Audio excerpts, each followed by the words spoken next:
Қайын апасы мен енесінің қорлығын көрген жалғыз келін. Менің атым Айдана.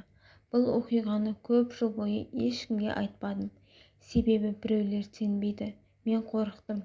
Енді біреулер келін бәріне шыдау керек деп тағы мені кінәлайды деп ойладым. Мен 24 жасымда Асқарға тұрмысқа шықтым. Ол сабырлы, еңбекқор жігіт еді. Үйленгеннен кейін үлкен шаңырақта бірге тұратын болдық. Үйде енем, тұрмыс құрмаған қайынапасы және біз тұрдық. Алғашқы күндері бәрі жақсы көрінді. Енем күлімдеп қарсы алып, ақ батасын берді. Қайын апам да жылы сөйлегендей болды. Бірақ тойдың қызығы басылған соң олардың шын мінезі біртіндеп ашыла бастады.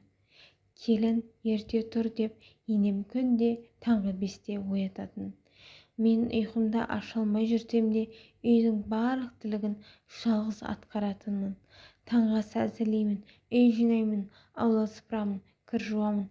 Бірақ жасаған еңбегімнің ешқайсысы бағаланбайтын. Мынауың дұрыс жуылмаған, тамағыңның тұзы аз, сенен түк шықпайды. Осындай сөздерді күн сайын еститінмін. Ең қиыны қайын апам еді. Жасы 40-қа келсе де тұрмыс құрмаған. Күн сайын менің қадамымда аңдып жүретін. Мына келін телефонға көп қарайды. Асқар келгенде өтірік шаршаған болып жүреді.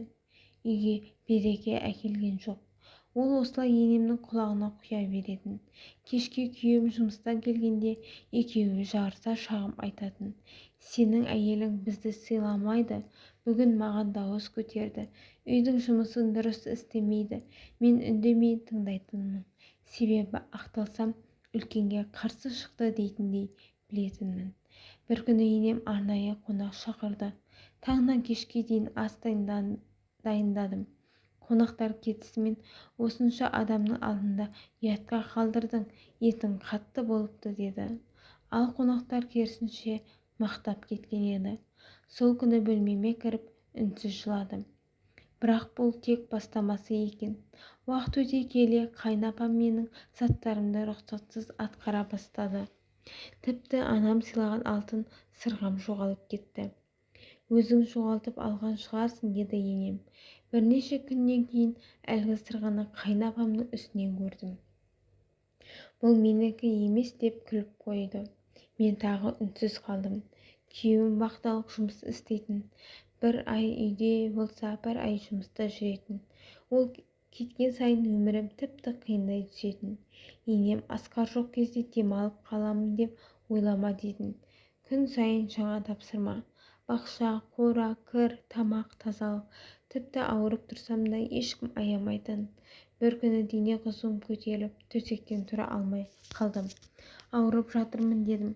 Жас келін, ауруға болмайды, жалғаусың деп енем көрпемді жұлып алды. Сол күні көзімнен жас тоқтамады. Көп ұзамай жүкті екенімді білдім. Қуанышымды бірінші болып күйеуіммен бөлістім. Ол қатты қуанды. Бірақ енемнің айтқаны әлі күнге дейін есімде. Енді жұмыс істемей қоямын деп ойлама. Біз де бала көтергенбіз. Жүктілігім ауыр өтті. Соған қарамастан барлық жұмысты істедім. 7-ші айымда басым айналып, есімнен танып қалыппын. Көрші апай жедел жәрдем шақырыпты. Дәрігер, бұл әйелге тынығу керек, әйтпесе балаға қауіп бар деді.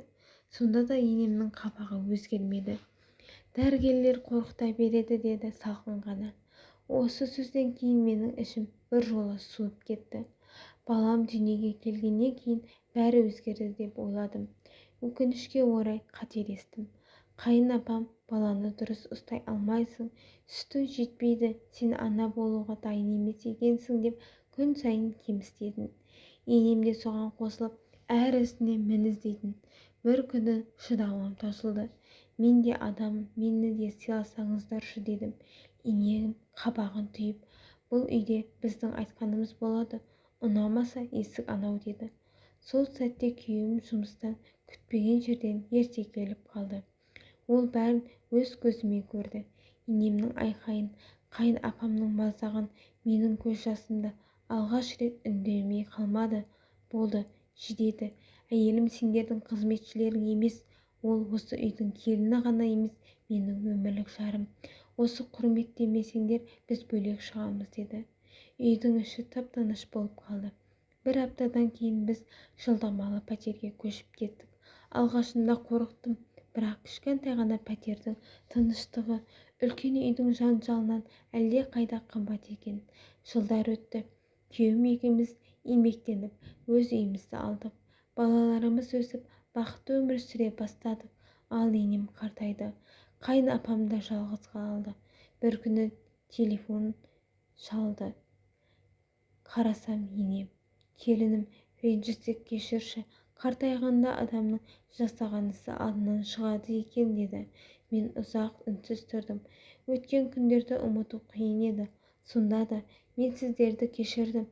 Бірақ сол күндердің жарасы жүрегімде мәңгі қалады дедім. Өйткені келін қызметші емес, ол да біреудің аялап өсірген қызы. Келінге көрсетілген құрмет бүкіл отбасының берекесі, ал қамқорлық пен кемсіту ешқашан бақыт әкелмейді.